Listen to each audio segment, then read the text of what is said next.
the Appalachian Book of the Year Award, the Storylines Prize, and many other honors, including an invitation to read at the Library of Congress. And as I said last week, now he's going to come here to our Ohio County Public Library. So big honor there. So we're very happy to have him. Sean worked very hard to get him here. He's got a West Virginia Humanities grant that it's supported by, so please tell all your friends and bring them here.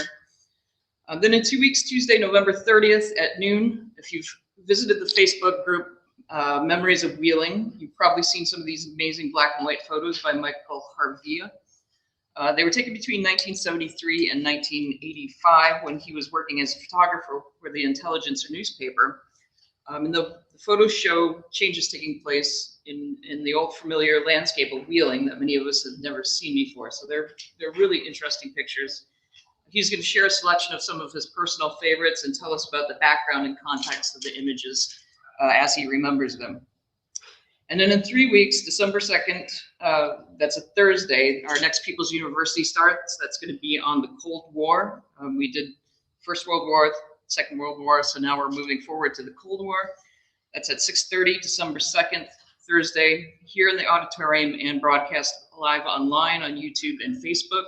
Our first class is going to be the Iron Curtain Rising, What Was the Cold War, with instructor Gary Capel. So that's December 2nd, Thursday, 6:30 p.m. right here.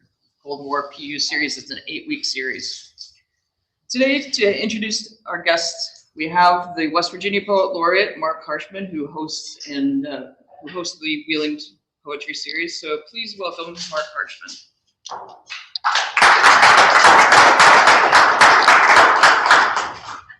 Thank you, Aaron, very much. It's a pleasure always to be here, especially on a day when we welcome two such outstanding authors to be here with us. And we'll be announcing the spring reading shortly, although not today. So, and I also stand here and want to send out my good wishes to Sean Duffy and hope that he returns to be with us soon. We all miss him and the good work he does for the library. It is, as I say, a real pleasure to welcome both of these truly fine and distinguished American poets.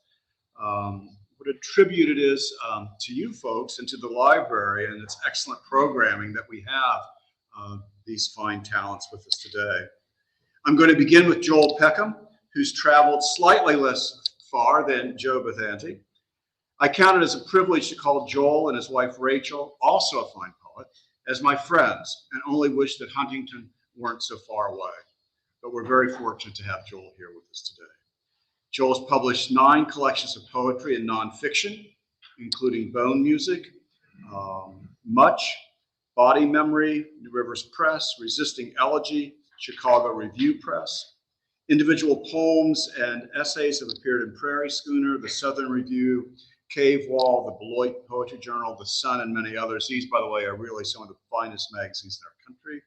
He is also co-editor of the soon-to-be-released anthology Wild Gods, the ecstatic in American poetry and prose from New River Press, soon.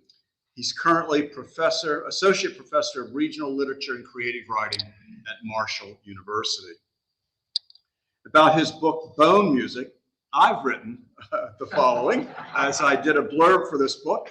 I say on the back cover, it's right that this Bone Music opens with homage paid to nights in Tunisia. These poems ring and pulse with riffs the great jazz musician Charlie Parker would have admired. And within this music, there are stories that unfold with an uncanny ability to refocus our own hearing and seeing of the world. Even a simple fender bender takes on dimensions of epic. What's more, Joel provides character studies as rich as any novelist, and with all with a dark beauty illuminating the poems, much like the brilliant sky holds in place Munch's horrific yet mesmerizing scream. These poems, too, will not let you go, of that I'm sure. Everything once touched must carry a scar. He writes, this is as impressive a collection as I've read in years. Please welcome to Wheeling, Joel Peckham.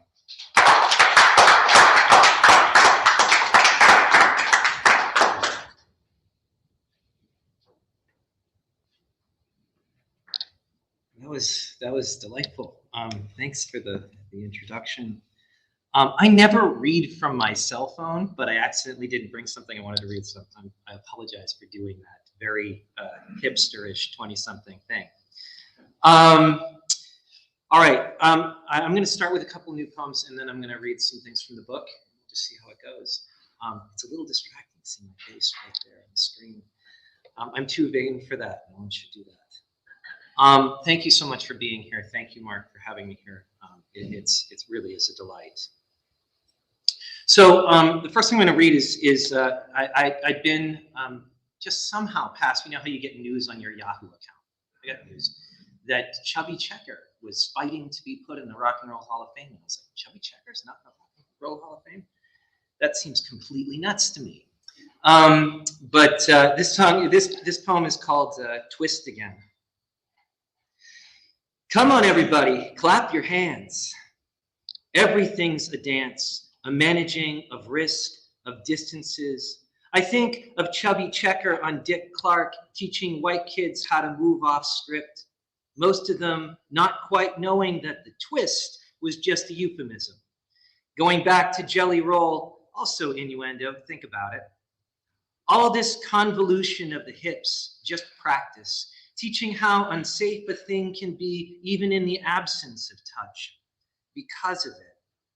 The charge of almost being close enough, a warming of the engines, wind it, crank it, turn it up, tension, torque. So much art is just the space between the beats and the swing, that held back urge to leap.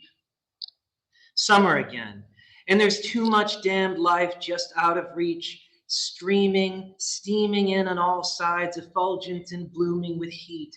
And we aren't walking down the street so much as swimming through them. Air dense and warped, liquid, a responsive surface, and every color shimmery and shifty and green. Leaves heavy with blossom and scent, and there are no hard edges unless one hits you. There is always a violence to pent-up demand. When you don't know if you're excited or afraid, and you don't really understand the words of the songs you are singing or the way your body wants to move to the bass, careening, only you can hardly wait for what might be, even with a planet on the edge of flames. And you can't stop sweating no matter how little you wear, so boys go shirtless and the girls in summer skirts and shorts slide by, and everything feels safe in being unsafe because that's normal, getting there at least.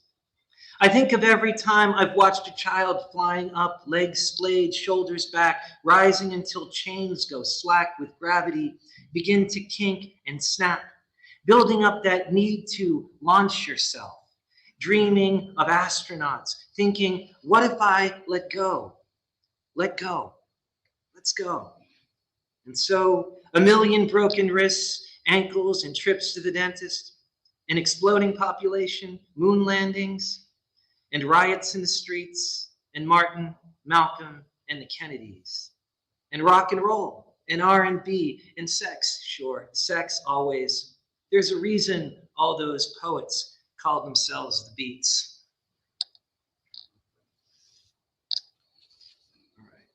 All right. Remember that snow apocalypse we had last February? So, so this is my thing, is I write everything's poem subject material for me. So I was sitting there in the dark with my kid because we lost power for 12 days, with a little space heater that was probably, we're probably inhaling toxic fumes, in typing poems. But it reminded me of the blizzard of '78 when I was a kid and living in New England. And this is about that. Snowblind. Every waking is to strangeness, a realignment, an awkward reconciliation of the branches of the body, these bones and nerves that seem so ready to splinter under the burden and brittleness of frost. I think of how my father struggles with the static in his head as if he's always on the edge of going under or coming back from strong medication. Or like a man digging through a snowbank trying to clear a path, only he can't see where he's going, and the snow keeps blowing back into his face. How sometimes he will linger in that space between. And there are nights when he has thrown himself across the bed, diving toward the plate in some game a part of him is always playing, only to batter his head on the baseboard. He was only trying to slide in safely home. Last night, I woke in the storm to silence the world become a bowl, emptied into another bowl. And I kept trying to flick on the light, staring at my hand in disbelief, as if my hand were the problem, and not the storm, the ice, the glazed branches, the snow that weighted them to break the power lines and throw a county into cold. I just kept hitting the switch as if that would make a difference, as if I could unbruise my mother's arms. The memory of the times my father jumped out of bed and ran outside into the parking lot shouting, "Call 911 now. Someone's stolen the car," even though the car was right there. And my mother saying, "It's scary, Joe, what's happens to his eyes, open but not seeing, or seeing things that are not there, or are there only in his head. It's like he's searching for something, some thread, but it's broken, or he's lost it, he's lost." And it scares me to wake him, and when I get him back to bed, I'm scared to fall asleep. When I was a boy, a blizzard tore through the country, dropping 5 feet of snow and drifts of 7 up against the sides of houses. So my father had to exit from the second floor and dig a tunnel down the stairs from the back porch and around our home to the door. And when he finally pushed and puffed it in with a crunch and a pop coming through the light, blinding with snow, he handed me a shovel, a plastic thing made for a little boy. "Jesus," he said, steam coming off him, glittering, laughing. "Jesus, what a storm." My dad blasphemes a lot. That comes up in the book. I'm not really sure why, but there's a Bill Cosby skit where he talks about how he thought his name was Jesus Christ, and I always expected my name to be preceded by, it was always Jesus Christ, Joel. So I grew up that way, and I still have a problem with that, even though I'm actually a pretty religious person. I attend church pretty regularly. And so my wife Rachel is always like, "Joel, stop it." I had a grandmother who would smack me when I said it, and it just didn't take. I don't know. So that presages this next poem, which is called "All That Is Holy," which is a very misleading title in some ways, but it's about driving with my father. That seems to keep coming up too as a theme, as me in a car with my dad as a kid. All that is holy. "For the love of all that is holy, why?" he'd shout, hammering a fist on the dash, staring over the roofs of cars, craning his head out the window in a futile attempt to see around the flatbed, towing the double wide into a one-lane merge on 93, just outside of Fitchburg at 5 p.m. Jesus Christ, God damn it to hell. My father, who was and is forever in a hurry, even when he has nowhere to go, and the off-ramp is already far too close. The man who arrived at his mother's wake an hour before the parlor had unlocked the doors, so we had to sit in the car listening to Elvis as the windshield fogged away the city of Medford. "If you're not 15 minutes early," he'd tell me, handing me a bucket of balls on the way to the field before anyone else had even gotten to the locker room, "you're 30 minutes late."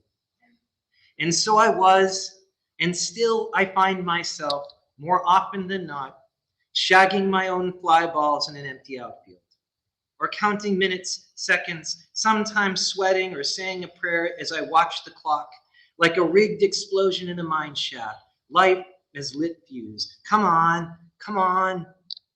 Do you start running or stomp it out? Or try to keep your eyes open as the powder ignites and the air becomes a pressure wave alive with shrapnel? And who isn't a little afraid of such a ravishment? Tearing by us, through us, past the speed of sound, all that superheats the lungs, all that hits us all at once. The bullet strikes before we hear the shot. For the little boy at the bottom of the pool, desperate for oxygen, but holding his breath, not wanting to lose the magic of the blue world he has entered. And the couple holding hands in the waiting room of the cancer treatment center. For everyone anxious to get on with it and afraid of it coming. Waiting for a chance to speak while wishing for silence. Starting up the car before we have our seatbelts on. Lord, how can I learn to slow it down? To touch and hold each moment of this life, taking joy in making time, bending it to rhythm as hands flutter like moth wings down the back to the base of the spine.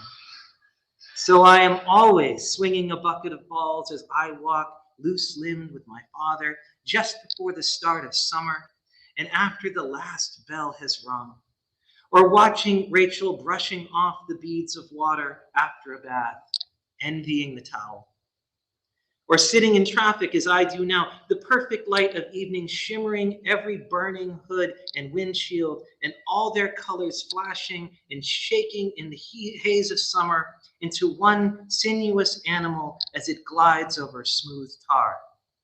For the thwack and smack of wood on leather, for the blue sky that holds us for a moment at the apex of its arc, for all that we have missed while waiting to merge, not knowing how or why, but only that this too, all this must be holy.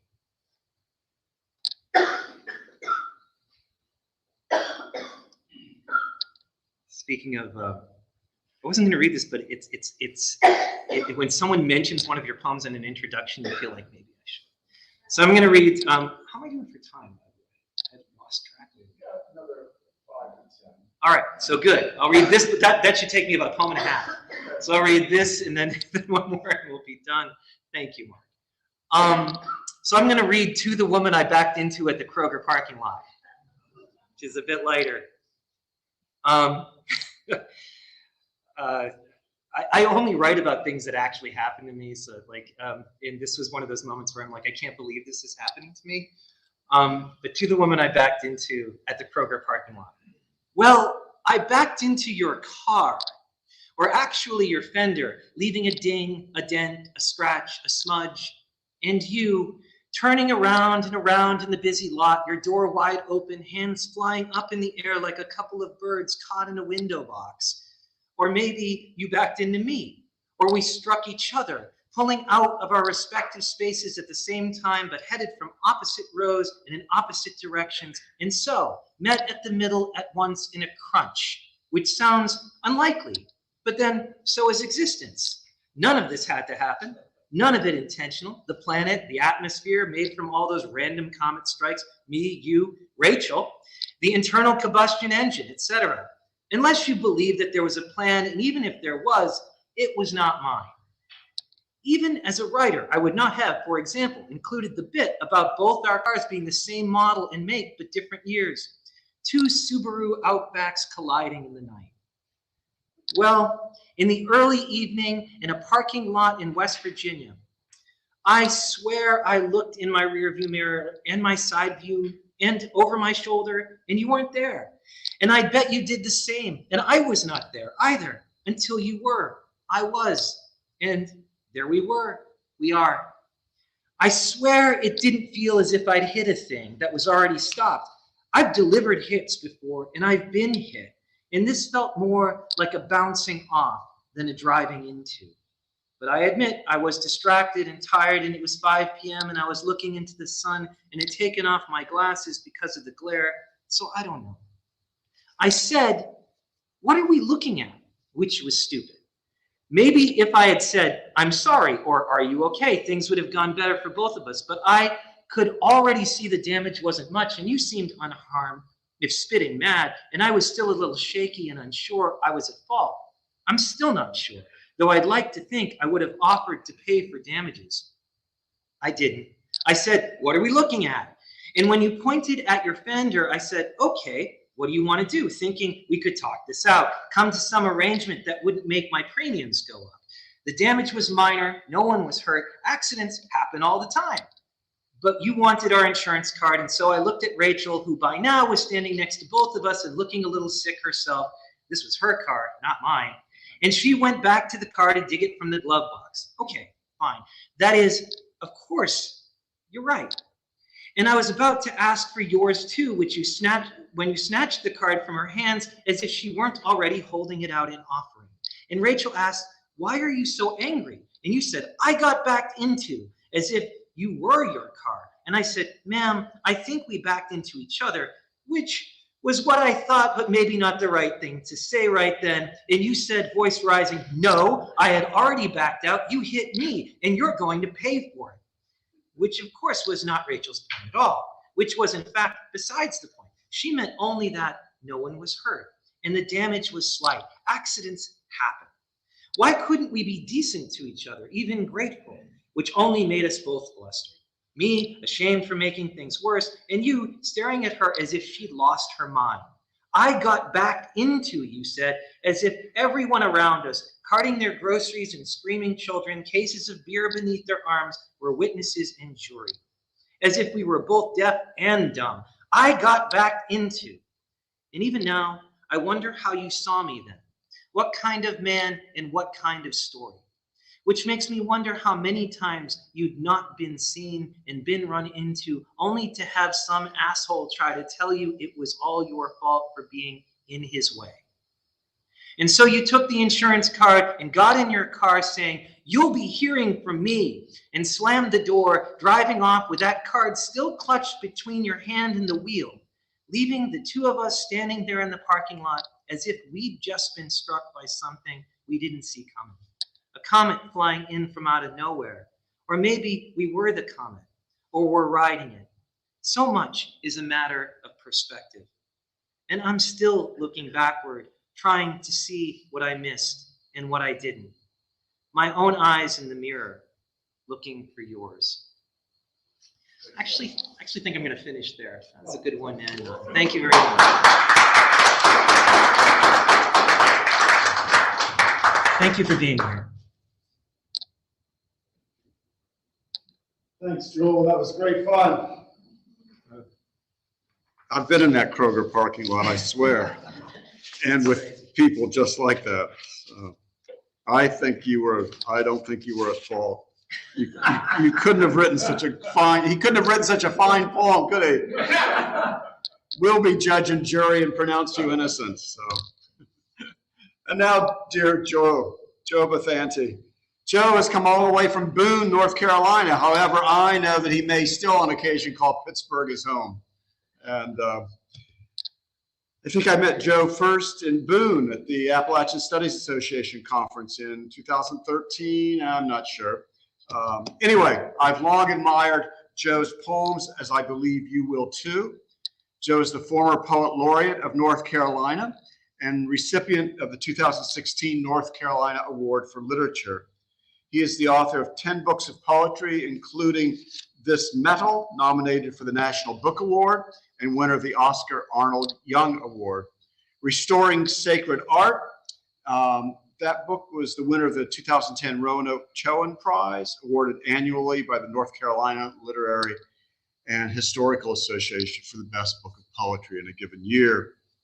He's also published Concertina, the book The 13th Sunday After Pentecost from Louisiana State University Press.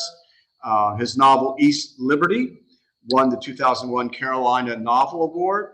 His novel Coventry won the 2006 Novella Literary Award. His book of stories, The High Heart, won the 2006 Spokane Prize. His book of personal essays, Half of What I Say Is Meaningless, is the winner of the 2014 Will D. Campbell Award for Creative Nonfiction. His novel, The Life of the World to Come, was released from the University of South Carolina Press in late 2014. 2 new volumes are forthcoming, Rising Meadow, in collaboration with the photographer Hal Medford, and Light at the Seam, also from LSU Press, is coming in 2022. Joe is a professor of English and McFarland Family Distinguished Professor of Interdisciplinary Education and writer in residence at Appalachian State University. He served as the 2016 Charles George VA Medical Center writer in residence in Asheville and is co-founder of the Medical Center's creative writing program. Maybe we'll hear more about that. The poems, of course, are what matters, and they are gems. And thinking of Pittsburgh, especially its iconic mill town status, there are poems here that will transport you as effectively as any time machine to those mills, those workers, and the sweat and blood that mark them. Let me just read the opening lines of this medal with its, I'll not do the epigraph, but you'll just get a taste, and I'm sure you're going to get more. His poem, this medal, begins, along the river's dark green shoulders stretch miles of empty parking lots and broken windows. This is my father's country. High above Andrew Carnegie's first blast furnaces, he swung on boom cranes for 40 years with 30 pounds of steel on his hips. He saw men die on the open hearth. I think these are poems many of you will recognize. Please welcome, my pleasure to welcome Joe Bathanti.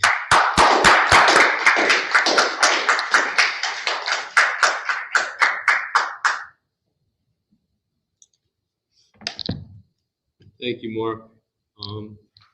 Thanks for being here, and you know, really great to read with Joel too, and to hear your poem. So I'm pleased to be here. As Marc said, I grew up in Pittsburgh, and I was so happy as I rambled the streets of Wheeling this morning to see Steelers jerseys on everyone and Pirates hats on everyone, and it was just lovely. In fact, my Pirates cap is in the car, and I should have worn it. So I'm going to start with what I think is appropriately a poem called Wheeling. And I didn't write it just for y'all, but it is for you, but I didn't write it for this occasion. And I've been reading it for a long time.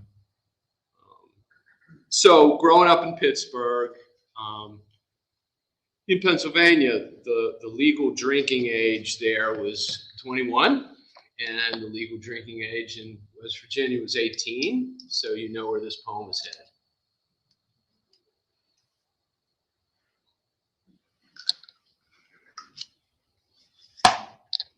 Wheeling. Driving a girl whose father loathed me, son of an Italian who labored on the open hearth, I crossed in a borrowed green Comet, the PA line into Wheeling. 18 was legal in West Virginia. Marlboros and 3-2 beer at the hilltop on a street with whorehouses in a Jesuit college. She was 16, a minor. The true minors, secreted in black, sulfurous pockets, whispered beneath the tavern floor we sat upon. The jukebox was loud and country. It was easy to ignore the charge being laced under us. My girl was drunk and singing along. Loretta Lynn, Tammy Wynette, though she didn't know the words, the way folks speak when speaking in tongues, when the spirit lays hold of them. A smudge on her cheek, secondhand coat, her blonde hair shone white, and that light aged into a coal miner's wife or a steel worker's, like my mother. When the 4 to 12 shift from Wheeling, Pittsburgh dragged in, I smelled asbestos and baked ore, the vaporous green sizzle of my father's work fatigues. I wanted to tell her all about her father. I'd rip him to pieces, that bastard. My dad was a brave man. He climbed boom cranes with nothing but a span of leather fastening him above the smokestack, streaming 12 stories of fire into the firmament. But I had no vocabulary to render his mythic toil. I knew more about her dad, his suits in office in downtown Pittsburgh, his perfect diction and college education. We hung around till last call, then kissed against the fender until the lot emptied, and the hilltops neon jingle sputtered out. The Comet wouldn't start. I turned it over and over till I killed the battery, till I couldn't get a peep out of the horn or the lights to flicker. The mighty Ohio beat by. Whelped in Pittsburgh, it loops north in defiance of gravity, abruptly slices west, southering into the fang of northern West Virginia that impales the border in Ohio, In Pennsylvania, like the long, jagged neck of a busted bottle. That's where we stood, clinging to each other, stranded along the omniscient river, where I still like to think of us before those miners, like escaped purgatorians, burst black and smoldering through the bottom of our lives. And she started to cry, anticipating her father's patrician wrath. I thought of who I could call, knowing there was only one man on earth who would rise out of his exhausted sleep at the sound of my voice, like Lazarus, and come running. So I called my dad. And he said nothing that night. So this poem is called Knocked, and it's not the same as knocking on a door. My dad had a saying about people who had it made. He'd say, he's got it knocked.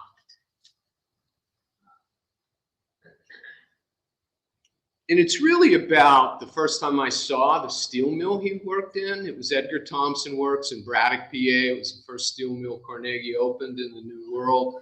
And I'm ashamed that I never saw where my dad worked. He was an easygoing guy who came home for dinner and went about his business and never complained and never said a thing about what went on at the mill. And we were indifferent, like kids are often, about what their moms and dads do for a living, so our lives could be better. So I ended up seeing the mill for the first time after during my senior prom, because we had one car, as so many people had back then, and I needed the car to go to my after prom picnic, so I dropped him off and kept the car. I was 17 before I saw Edgar Thompson, the steel mill, where my father had worked since he was 17. And only then because I needed his car for the senior after prom picnic. The theme was Color My World. Sleepless, having danced all night, a furnace of cheap champagne, and still in my tuxedo, I dropped them off at 7 a.m. in Braddock, named for a Revolutionary War general, 3 bars in every block, streetlights turned on in the afternoon so the kids could see their ways home through the ore dust. The mill was blue and corrugated, rising shaft after shaft of smoke, the sawtoothed into gray sky. I never saw its top. The men in the boom crane cabs wore hard hats and drank coffee. They had it knocked, my father said, but not him. He had to climb the backs of those monsters. When I was little and insisted I wanted to be like him and work in the mill, he'd snap, "No, you're not. You're going to college." In a few months, I really would be going to college. Working in a steel mill was the last thing I wanted to do. My father eased out of the car, handed me a 20, told me to be careful, pinned on his millwright's badge, and filed into the smoke with the others. I turned up the radio, dropped the engine into low for torque, and floored it, sure that in one night I'd had more fun, more love, more everything than he had had in his life. And I wanted to get back to it as fast as I could.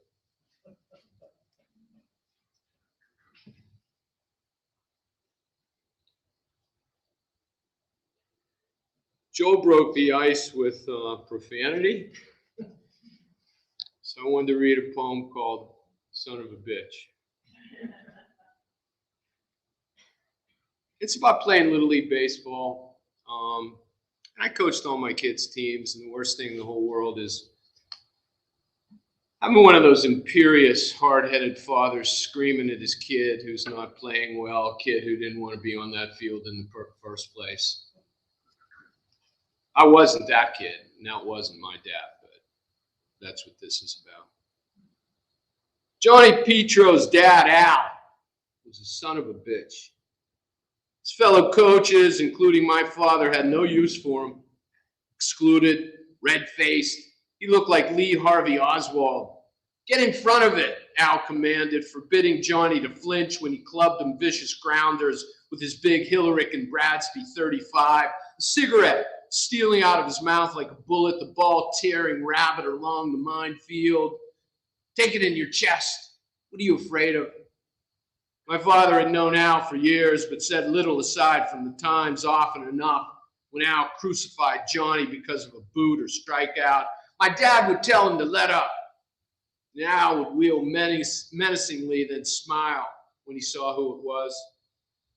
I thought it took something secret to brand a man son of a bitch, murder, or sins of impurity, more than baseball, more than fathering a boy who couldn't catch, had no arm, no swing, a boy smart enough, too smart, Al would mutter, to realize there was no future in 1963 on that glassy, pocked field down on Larmer Avenue. Are you a statue? Al would bellow in the middle of an inning when a ball shot by Johnny, then mimic his son, standing motionless, head hanging, arms drooped at his sides, the two of them identical, still as marble, except for the boy's squint behind his glasses.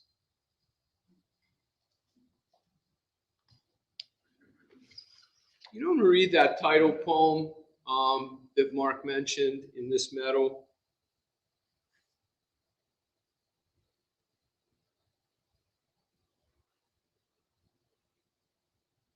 You know, as soon as I find it.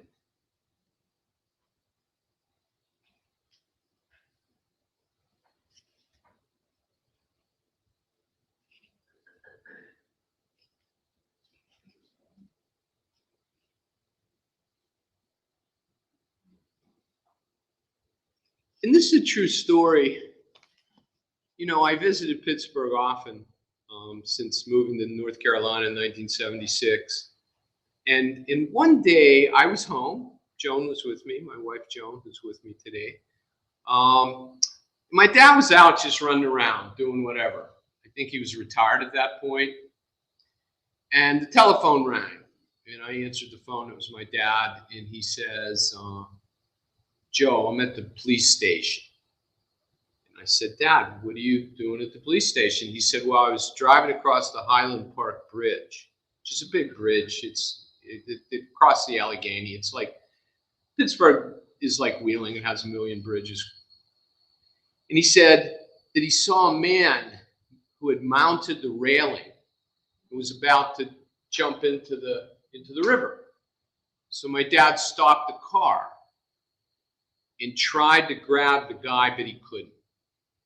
So then he drove down to the police station to report this, and he was just calling in to report it. In such a matter-of-fact documentary tone, too, as if it had been nothing, but obviously it was. And the epigraph here comes from a book called Out of This Furnace by Thomas Bell, who was an Eastern European immigrant who came very early on and worked at Edgar Thompson in Braddock. And the epigraph is, out of this furnace, this metal. Along the river's dark green shoulders stretch miles of empty parking lots and broken windows. This is my father's country, high above Andrew Carnegie's first blast furnace. He swung on boom cranes for 40 years with 30 pounds of steel on his hips. He saw men die on the open hearth. A Union man, he was untouchable. The Slavs couldn't say his name, called him Joe Bananas. In his retirement, he gardens, and cooks, and goes to their funerals. He has held on all his life, not talking. When the mill struck, I stole time at his bedside. I had never seen him sleep. His repose frightened me, disheveled hair and empty hands, open mouth under which widened a circle of saliva, his watch and cigarettes on the nightstand. I contrived noises to wake him while on the floor below my mother and sister patted ghost-like. When he opened his eyes, he described the uncertainty of setting foot in thin air. It's not the fall, son, but the sudden stop. Yesterday, he saw a man jump into the Allegheny, an old man as described by my 70-year-old father. I imagine him watching from the rail, shaking his head, muttering, as the man who'd beaten him to the brink bobbed towards his destination, a place my father glimpsed often in his solitary climbs above the now vanished fire. When we were kids, he had 2 suits. Today is a work day. He is wearing one of them to the funeral. How's he taking it? I ask my mother. You know him, she says, and starts to cry. My father understands, but no one can get him to talk. Okay, keep my eye on that clock over there. You know, let me read a football poem, as a matter of fact.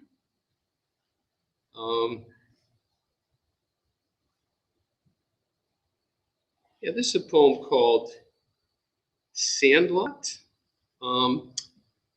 You know, I played sandlot football after high school and while I was in college, and it was kind of, you know, it was a league for sort of, you know, like washed up high school and college football players. But it, you know, it was pretty rough. It was full pads, and it was not legislated very well. Let's put it that way. This is called Sandlot. Early in lieu of church, so we'll finish by the Steelers Kickoff. We gather in the gloom. This time of year in Pittsburgh, the sun is allowed only twice a month, never on the Sabbath. Peabody Field, after a high school mud game, then 3 days at 20 degrees, is a frozen glaze of volcanic pox. No hash marks. The rhyme won't hold rosin. Crystallized water like a broken windshield that aprons the drinking fountain. The other team is from West Mifflin, half of them still drunk from whorehouse bar Boilermakers under the high-level bridge. After 12 to 8 turns at Homestead Steel, they look like Vikings, breath smoking from singed beards under bashed helmets. None of us is drunk, just hungover, passing beer and cigarettes, duct taping pants up, smearing Ben Gay under our jerseys for heat. The only spectators are girls, and their girls, imperiously underdressed, bruised queens bleachered against the sky. The game is no game, an excuse to brawl. The ball too slick to pass, so it's straight ahead, birdcage, the bull ring, and double bar, split nose, and the cursing flap of cardboard pads that spend spring and summer dry rotting in cellars. Threatened by both coaches, the moonlighting refs, like convicts in stripes and earlugs, jog the chains plaintively between the 20s until the gun ends. The nothing tie in a snowstorm. In the car on the way to Caprino's lounge to watch the game, still in my gear, I gargle warm beer to loosen the mouthpiece, frozen in bloody spit to my teeth. Here and there on the sidewalks, silent figures hump in the snow, slugging home from mass.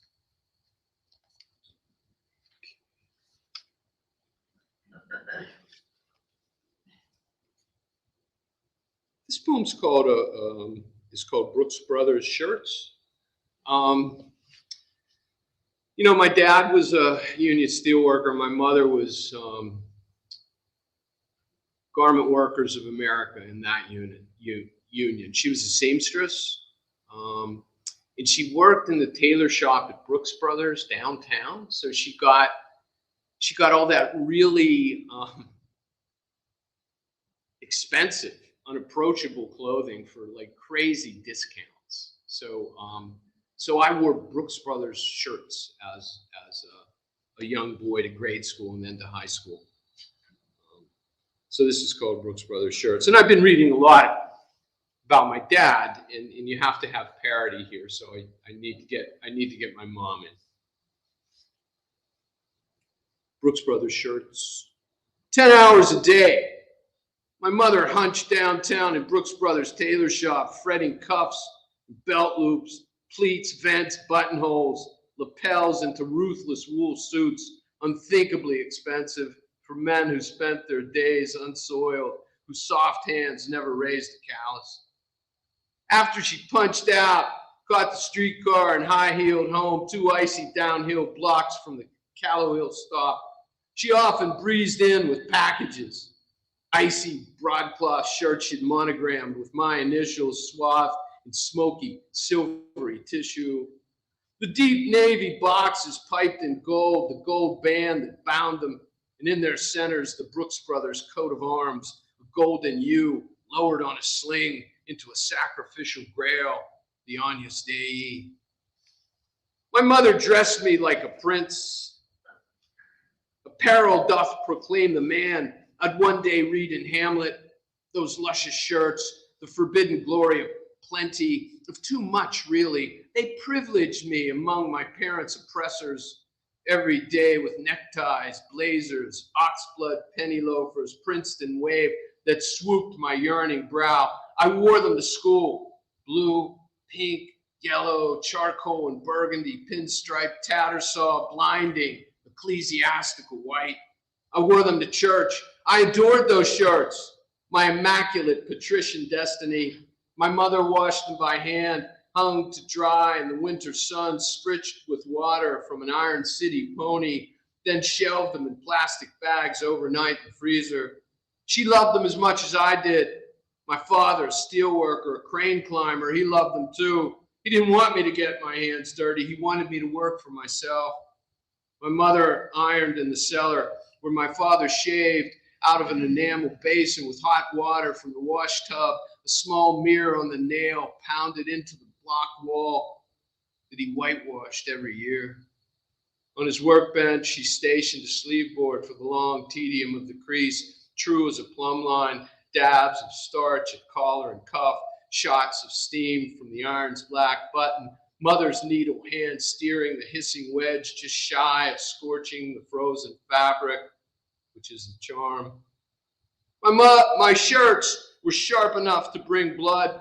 Monday through Friday, school, then Sunday, high mass. The shirts awaited me, dangling on hangers from the cellar's copper ceiling pipes, 6 of them in a skirmish, nudging one another in the darkness, complicit in my certain future, swaying slightly like a slow dance. In the heat vent's tepid whisper at their throats, the oval writ, Brooks Brothers makers, established 1818. So I'll read one more poem. It's called Not Talking.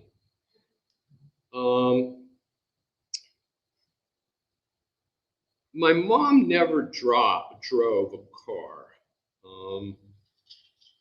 but she wanted to, but she just, I'm not sure exactly. She just wasn't, she didn't have the proper temperament for it. I suppose that would be the smart thing to say. And she and my dad kind of bickered off and on about this, and this is all salted into the poem.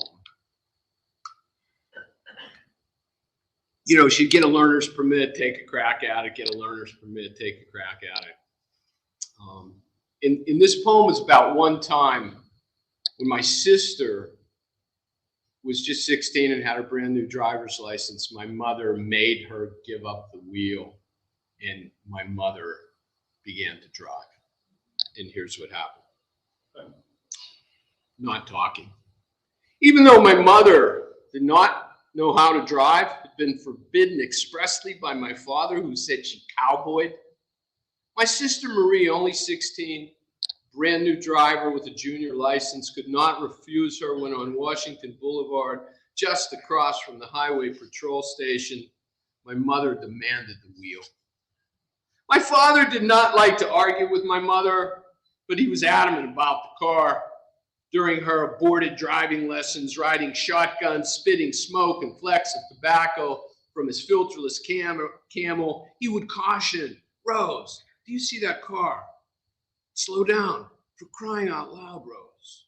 He made her nervous, she said, the stop, the start, trying to control her by keeping her from a license.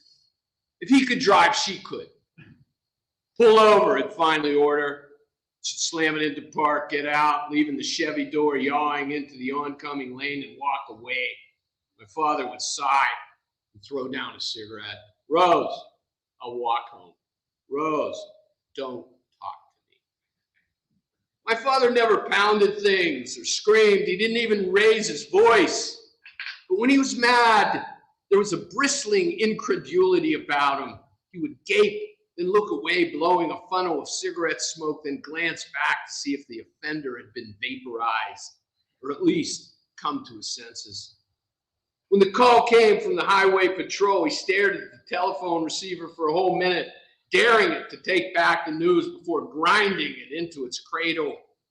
And when he knew it wouldn't, The reconciliation was futile. He ran with me trailing the whole mile down Negley Run to Washington Boulevard. My mother had managed to jump the curb, throttling the blue Bel Air 45 degrees up a hill into a black blind of trees. She hadn't attempted to brake or veer out of the crash, but threw her arms around my sister to shield her, kissing her, making over her in that operatic vein disaster inspires in her whole family when it's too late. She never even thought to switch off the ignition. Miracle. There was no way to get a car through there without smashing into a tree. They sat like that in each other's arms, the engine still running, the car rocking on the edge of the drop to St. Peter's Lutheran Cemetery, until state troopers rushed up and eased them out of the car. When my father and I got there, the Bel Air dangled like a fish by its nose from the tow truck. No one said a word. At this point, my memory shuts down. My father would have said, so long as no one was hurt, that's all that matters. Car can be replaced. But he must have said something else. Maybe later, in privacy, to my mother, "You nearly killed our daughter." Would he have chanced such an indictment, knowing it would be the only thing my mother would remember, that the rest of their lives would stretch out in a long highway of silence? The truth of what really happened, or what might have been said, to so imperceptibly yet drastically alter our lives, is buried just as deeply as my mother's perfect, forever irretrievable instinct that day on Washington Boulevard when she wrapped herself around my sister to protect her and Marie. She would have said nothing. She would have gotten up the next day and walked to school. In less than 4 years, she'd marry and go away. After the accident, I am told, things were never the same. Thank you.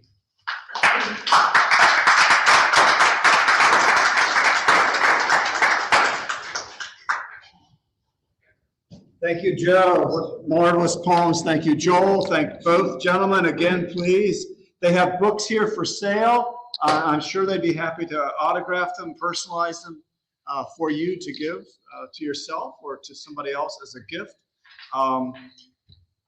Let me remind you again of the programs that Aaron announced to you earlier. Lots of fine programs coming up, especially a week from today. The distinguished Appalachian novelist Silas House will be here, and also a distinguished writer on contemporary topics. His article in The Atlantic, probably the premier magazine in America on political matters, was just published in the last month, and it's well worth reading. So next Tuesday here at noon. Again, Joel, Joe, marvelous readings. Thank you so much. Such fine poems. I wish you could have read longer. So please, another round of applause.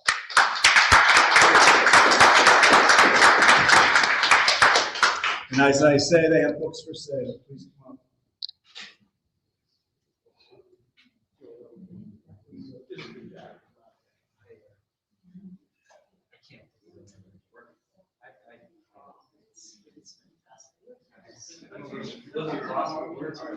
I mean, everything about characters, the